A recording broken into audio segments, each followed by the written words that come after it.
Olá, seja bem-vindo, seja bem-vinda ao programa Luciane Fortunato. No programa de hoje, no quadro Mundo Pet, conversamos com a médica veterinária Priscila Mesiano, que fala sobre as doenças inflamatórias intestinais em cães e gatos. Pois é, os animais também sofrem com estes problemas. Você também confere como você pode inserir seus pequenos na literatura com a pedagoga Caroline Graciani. Hoje você também assiste às dicas de decoração da designer de interiores Fernanda Lopes, que conta como você pode deixar a sua casa bem mais quentinha neste inverno. Olá pessoal, tudo bem com vocês? Eu sou Fernanda Lopes, designer de interiores, e hoje trago dicas para aquecer sua casa nesse inverno através da decoração. Começando pelos quartos. Cabeceiras estofadas ajudam muito, mas caso a sua cabeceira não seja desse tipo e você não queira mudar, você pode instalar um varão para sobrepor almofadas simulando uma cabeceira estofada.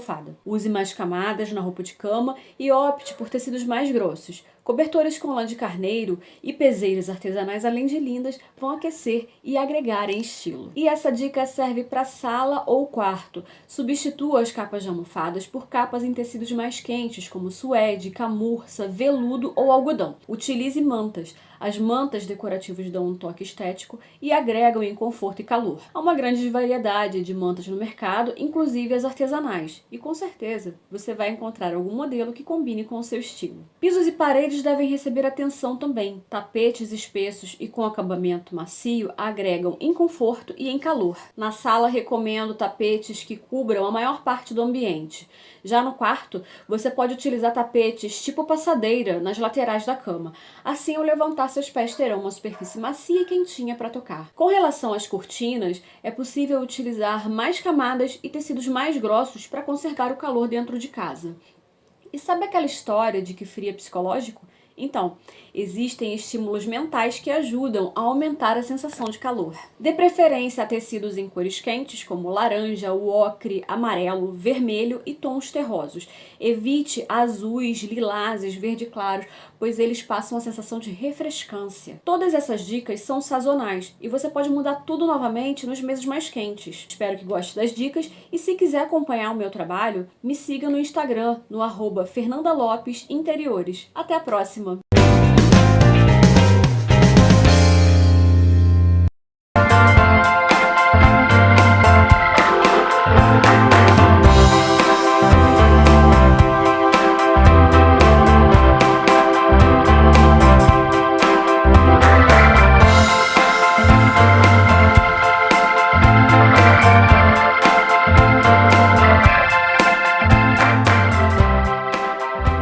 Estúdio Cida Coelho, o endereço certo para a sua beleza.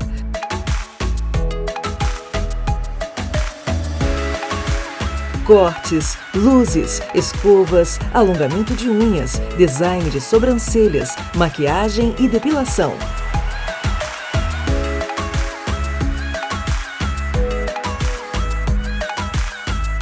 Rua 16 de Março, 80, sobre Loja 4, Petrópolis.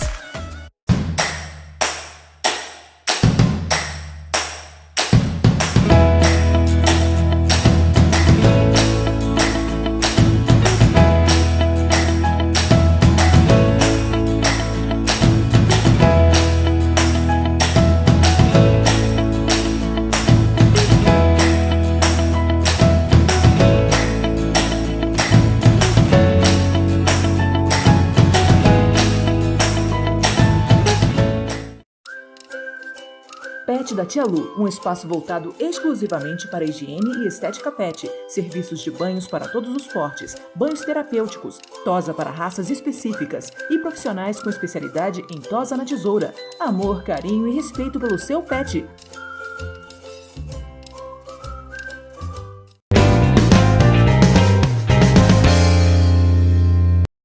Os animais podem desenvolver vários problemas que nós humanos também desenvolvemos, como, por exemplo, doenças inflamatórias intestinais. Quem fala sobre o assunto é a médica veterinária Priscila Mesiano, do Mundo Pet. Olá! Começamos mais uma entrevista hoje falando sobre doenças inflamatórias intestinais em cães e gatos. E quem vai explicar um pouquinho sobre o assunto é a médica veterinária Priscila Mesiano. Olá, doutora Priscila, como vai? Tudo bem? Tudo bem? Obrigada pelo convite, pela entrevista. Eu que agradeço pela sua participação. Muita gente não sabe, mas os animais também podem desenvolver problemas gastrointestinais, né? Explica um pouquinho quais são as causas desses problemas. Então, as causas podem ser diversas, desde causas alimentares, é, exposição excessiva a coisas diferentes, petiscos diferentes, alimentações muito rotativas, você dá uma ração de um sabor no mês, de outro sabor no outro, marcas muito diferenciadas, petiscos muito diferenciados.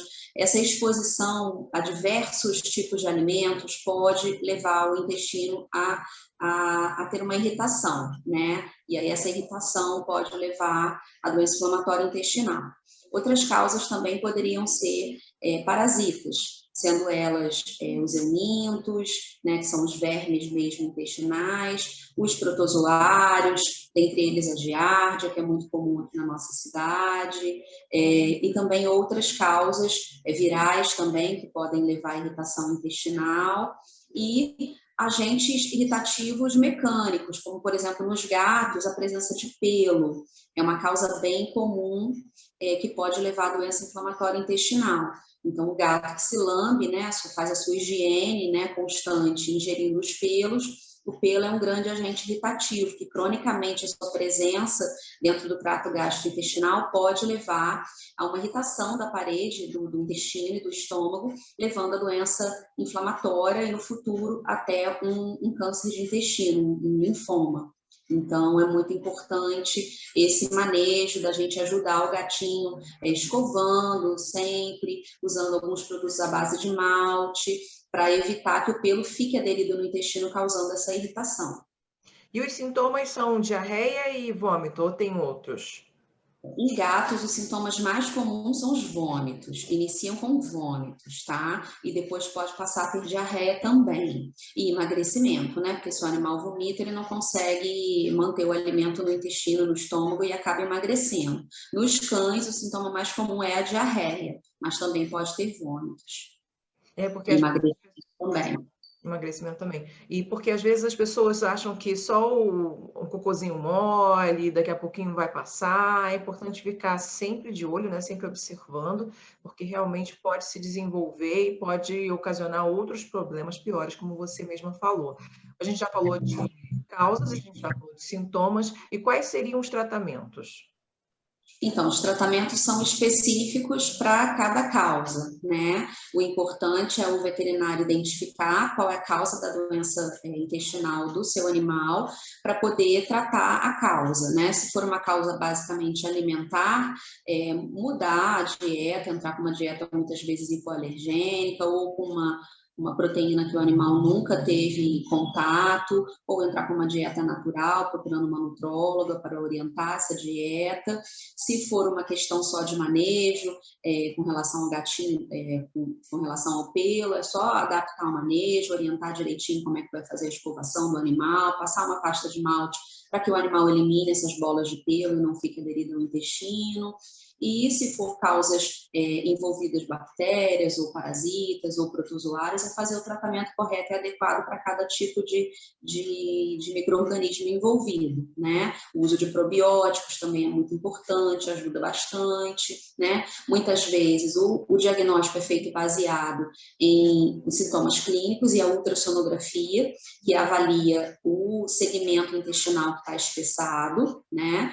E algumas vezes a gente solicita uma biópsia, tá? E aí essa biópsia é feita, é um procedimento cirúrgico mesmo, a gente envia o fragmentozinho do intestino para um laboratório especializado e aí chega o resultado dizendo se trata mesmo de uma doença inflamatória intestinal ou se já evoluiu para um câncer intestinal.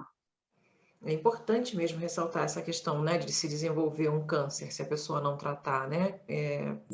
Câncer, Pode evoluir, infelizmente. porque o câncer é muito mais difícil de ser tratado. Então, por isso que as pessoas que estão em casa, que tem um bichinho, tem um gatinho, tem um cachorrinho, precisam estar sempre atentas, né? Porque é melhor você tratar logo no início do problema do que deixar a coisa degringolar. E aí vai ficar muito mais difícil, né, poder recuperar esse animalzinho. Quando a gente fala só sobre os problemas gastrointestinais. A gente está falando de algo que tem cura, ou aquele parasita, aquele elemento que causa essa irritação, ele pode estar sempre meio que adormecido dentro do organismo. Normalmente a gente está falando de coisas que têm cura, né? Tem coisas que são mais resistentes, como a giardia, né? Que aqui em Petrópolis é bem comum devido à nossa água. E a giardia é mesmo um parasita resistente, ele resiste a cloro, resiste a muitas coisas que a gente utiliza, desinfetantes comuns, então é um parasita difícil da gente eliminar. Então precisa de um tratamento mais chato, mais repetitivo, às vezes com uma droga a gente não consegue eliminar, tem que usar outro tipo de droga, tem que fazer o manejo ambiental junto, se não fizer não adianta, tem que lavar o bumbum do animal junto no tratamento, porque se ele lamber o bumbum se infecta novamente. Então, se não fizer todo esse conjunto de tratamento, há falha no tratamento. Então, mais lá na frente, o animal pode novamente apresentar os mesmos sintomas. E aí, as giardias em específico, crônica, né? Toda hora o animal apresenta, você trata, mas não trata direito, e ele volta a apresentar os sintomas mais lá na frente. Essa cronicidade está o tempo todo você esfoliando o intestino. Então, no futuro, pode levar, sim, a doença inflamatória intestinal, a duodenite. Às vezes a gente encontra uma gastrite com duodenite. Já é uma coisa crônica, um caráter mais crônico, mais difícil de tratar, entendeu? Então, é muito importante, depois que você faz o tratamento de giardia especificamente no seu animal, você confirmar com o exame de fezes, um ELISA específico para giardia, para ver se realmente esse animal ficou curado. E se ficou curado, se for um cão, fazer o uso da vacina, né, da vacina contra a giardia, para evitar que esse animal pegue novamente, porque na nossa cidade é muito fácil do cãozinho pegar. E essa vacina é dada o quê? A cada 12 meses? A cada 12 meses. No geral, como é que a gente pode evitar esses problemas gastrointestinais nos animaizinhos? Você chegou a citar a questão da alimentação também. Assim, escolhendo uma ração de boa qualidade, mantendo sempre essa ração, não ficar trocando. Tem tutor que às vezes fica com pena do animal ficar comendo sempre a mesma coisa, a mesma ração, do mesmo sabor, então ficam fazendo um troca-troca. Todo mês eu compro um saco de ração diferente. A cada vez que eu vou na pet, eu compro um sabor diferente, uma marca diferente. Isso não é bom. Uma vez que o animal está bem adaptado àquela ração de boa qualidade, o bom é você manter essa ração. Né? Não ficar trocando toda hora. E não variar muito nos petiscos também. O animal pode comer um petisco ou outro, pode, mas não ficar fazendo uma grande variedade de petiscos diferentes, porque isso pode, se o animal tiver uma tendência, tem raças de cães, por exemplo, os bulldogs franceses, são muito tendenciosos a fazer doença inflamatória intestinal. Então, nesses cães, é mais perigoso você ficar fazendo uso de petiscos muito variados, porque eles já têm uma tendência genética a fazer doença inflamatória. Né? Então, além disso, fora a questão alimentar, manter sempre o remédio de inverno em dia, a cada 6 meses, né? Fazendo direitinho, evitar que seu animal tome água na rua, de lugar desconhecido, fazer uma verificação específica para a giardia, usar água mineral, vai evitar que ele pegue giardia, água de poço, o animal pode pegar giardia, água que vem da água do imperador, o animal pode pegar giardia, então é água mineral ou é água fervida, porque são as únicas formas que a gente tem certeza de que o animal não está ingerindo a giardia. Então, esses manejos, e no caso do gato, escovação, dieta úmida e usar a pasta de malte sempre para evitar que os pelinhos fiquem ali aderidos no intestino, causando irritação. Né? Finalizar, você quer falar mais alguma coisa? Pode falar. Não, só isso mesmo.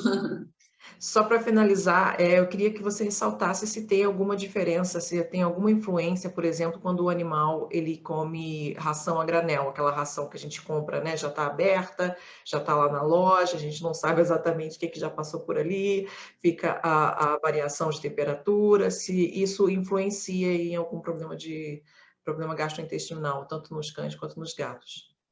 Então, a grande preferência dos veterinários é que não se faça uso de ração a granel, porque há algumas pesquisas que mostram que há crescimento de aflatoxinas, que são fungos, né? São as toxinas criadas pelos fungos nessas rações a granel. Eu sei que tem muitas lojas que têm muito cuidado, né, no armazenamento dessas rações a granel, mas em grande maioria eu recomendo que se utilize a ração de saco fechado mesmo, para evitar riscos de intoxicação, cirrose hepática e outros tipos de doença que podem vir por consequência de uso de ração a granel.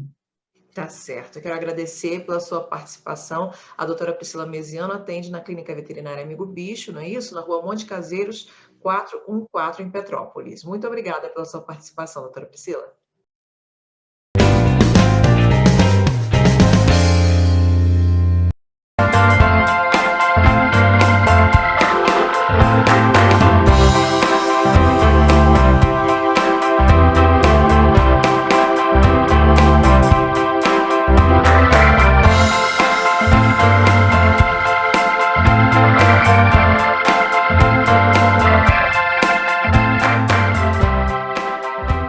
Estúdio Cida Coelho, o endereço certo para a sua beleza.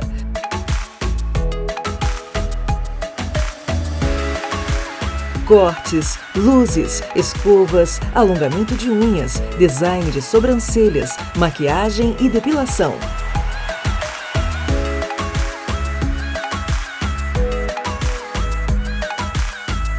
Rua 16 de Março, 80, sobre Loja 4, Petrópolis.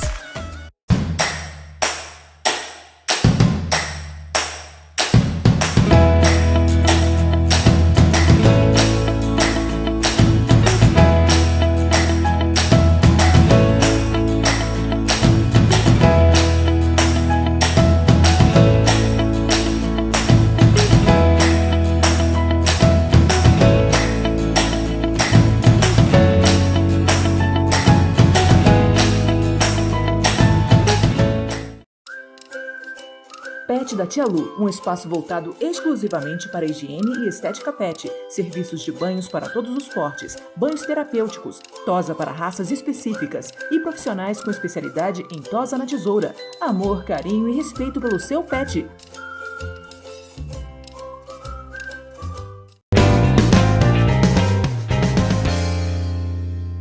Você quer começar a orientar a leitura das crianças, mas não sabe como? A pedagoga Caroline Graciani vai explicar tudo a partir de agora. Agora o assunto é livro. Pois é, você de repente tem vontade de indicar um livro para os seus pequenos, mas não sabe exatamente qual é o ideal para cada faixa etária? Então a gente vai te dar uma dica agora com a pedagoga Caroline Graciani, que vai falar um pouquinho para a gente aí sobre esse assunto. Olá, como vai? Tudo bem? Olá, tudo bem? Bem, a gente sabe que tem na literatura nacional, tem muitos autores nacionais interessantes que podem ser aí indicados, né, para as crianças. Fala um pouquinho sobre isso para a gente. A gente tem alguns autores que acabam sendo referência no processo de formação escolar, como Ana Maria Machado, a gente tem Ruth Rocha, que tem dezenas de livros que a gente acaba adotando também no ambiente escolar. Maurício de Souza, com a Turma da Mônica, clássico, né? A gente tem Ziraldo, com o Menino Maluquinho. Existem alguns autores que não são do público infantil, por exemplo, Cecília Meirelles, mas eles têm alguns textos relacionados à área da criança também, que a gente pode utilizar, e Monteiro Lobato, que acabou sendo aí o pioneiro da literatura infanto-juvenil. Muito bom. Tem também a Silvia Ortoff. Isso. Tem também. A gente tem uma série de livros, até mesmo dá para citar alguns autores que estão começando agora, professores também que acabam criando histórias dentro do contexto da escola. Então, tem bastante autor nacional importante para a gente pesquisar. Só para contextualizar, eu citei a Silvia Ortoff porque, além dela ter morado aqui em Petrópolis, eu faço parte do grupo de teatro que encena os espetáculos dela. Então, é por isso que eu puxei um pouquinho Importante citar. para minha brasa. Bom, aí a pessoa está lá em casa, quer indicar o livro, mas, ou então é aquela pessoa que não sabe exatamente o que indicar, qual tipo de livro que é mais interessante para cada uma das faixas etárias? Eu costumo dividir as indicações de leitura acompanhando a fase de desenvolvimento da criança. Então, por exemplo, de 0 a 3 anos, que é o momento da creche, o ideal é a gente trazer livro de pano, livro de plástico mesmo para você utilizar na hora do banho. Ela vai folheando aquele livro de plástico no momento do banho. Livros que a gente chama de livro brinquedo, às vezes vem uma parte de quebra-cabeça, uma parte que ele abre, que ele monta. Então, essa fase que a criança está começando a conviver na escola, é importante o manuseio. Então, livros que tenha cor, textura, isso vai atrair a atenção da criança. Embora ela não leia ainda, mas ela já vai manuseando o livro. Isso a partir dos 3 anos. E daí em diante? Depois, na faixa etária de 4 a 6 anos, que ela está no momento de pré-alfabetização e nos 6 anos ela já está na fase de alfabetização, eu sempre aconselho livros que tenham imagens e frases sempre com letra maiúscula, caixa alta que a gente fala, porque ela está no processo ainda de reconhecimento das letras, então é importante que ela tenha esses tipos de livro e livros que trabalhem sempre com conto de fadas, poesia, isso é importante para eles nessa fase. Agora, para a criança, é muito importante que os pais também leiam, quer dizer, é isso que é fundamental, esse fator que é primordial para o estímulo da leitura na criança, assim. E o que funciona para quando uma criança ela começa a ler, quando ela lê mais, quais os tipos de habilidades que ela vai desenvolver? A gente costuma dizer que para formar o aluno leitor, a gente tem duas figuras que são referência, é a família, o pai, a mãe e o professor. Então, elas vão mirar muito na gente. Se o pai lê, se a mãe lê, se o professor gosta de ler, indica livros para a turma, a gente é o exemplo. Então, nessa fase, para a gente fazer com que ele goste de ler, a gente tem que ler primeiro para eles visualizarem esse hábito.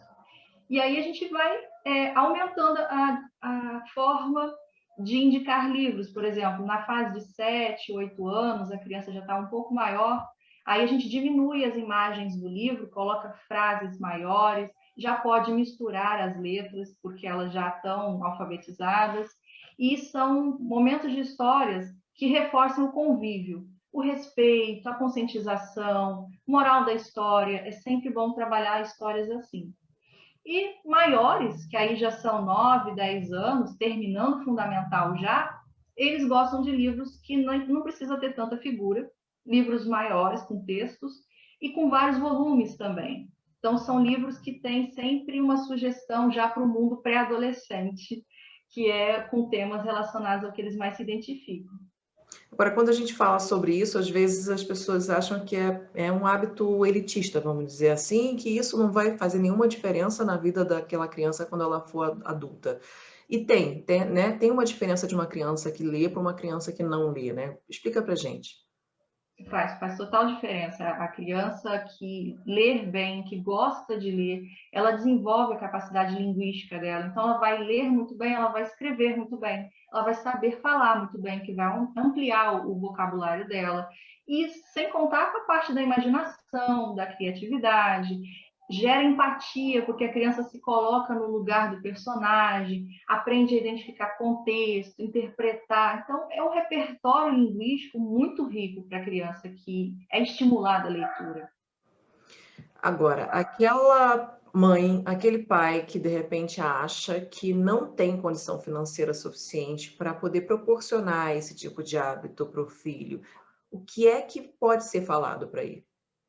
Eu costumo indicar, por exemplo, aqui na cidade, existem algumas cidades que têm locais que vendem livros usados, por exemplo. A gente tem um sebo aqui na cidade excelente, com exemplares incríveis e a preços quase. Tem sessões que são gratuitas, por exemplo, chegar, pegar e levar. Mas quem quiser também livros novos, a gente tem aí um programa a nível nacional, né, de uma instituição particular, privada, que é o Banco Itaú, e ele faz isso, ele faz esse programa social, né? Você entra no site, faz o cadastro, divulga, coloca lá seu endereço e eles enviam para casa uma coletânea de livros. Então, isso ajuda muito quem às vezes tem dificuldade de acesso à compra de um livro impresso. Maravilha. Algo mais que você acha relevante para poder finalizar? Eu costumo dizer que para a gente poder incentivar a criança a ser um leitor, a gente tem que dar o exemplo, a gente tem que criar uma rotina de leitura. Então, eu sei que é difícil o ritmo da família, não dá, às vezes não dá para ler todos os dias, mas uma vez na semana, ou ler no final de semana, no momento antes de dormir, que é um momento mais calmo, tranquilo. Fazer essas formas de leitura com a criança. Eu sempre falo também que a criança precisa entender que livro é um presente. Dar livro de presente, ganhar livro de presente é muito bom. E às vezes a gente se preocupa em dar um brinquedo, dar uma roupa e esquece do livro. Introduzir esse hábito para a criança. Outra coisa que é interessante, que às vezes a gente leva a criança ao shopping, mas não leva ela dentro da livraria que tem no shopping. Então leva, conhece como que é a estrutura de uma livraria, quais são os livros que tem lá, vai aos poucos introduzindo esse gosto pela leitura. Muito bom. É importante também tirar a criança um pouquinho da tela do computador, né? Exato. A gente tem aí o recurso digital, né? A gente tem livros que são autorizados em serem reproduzidos em PDF. A gente tem, é importante, é um recurso que a gente não deve abandonar, tem que utilizar, mas para a criança, o livro físico é o mais importante, porque ela não pode ficar o tempo todo exposta à tela. A gente tem algumas pesquisas que falam que as crianças de hoje, elas têm muito mais problemas oftalmológicos devido a essa exposição da luz, da tela do celular, do tablet. Então, se a gente puder evitar um pouquinho, controlar, limitar o tempo dela de uso, é importante. Muito bem. Quero agradecer pela sua participação. Eu conversei com a Caroline Graciani, que é pedagoga, e falou um pouquinho aí, deu algumas dicas para você que quer estimular o seu filho à literatura. Muito obrigada mais uma vez. Tchau, tchau. Obrigada. Tchau. Muito obrigada pela companhia. Um beijo e tchau, tchau.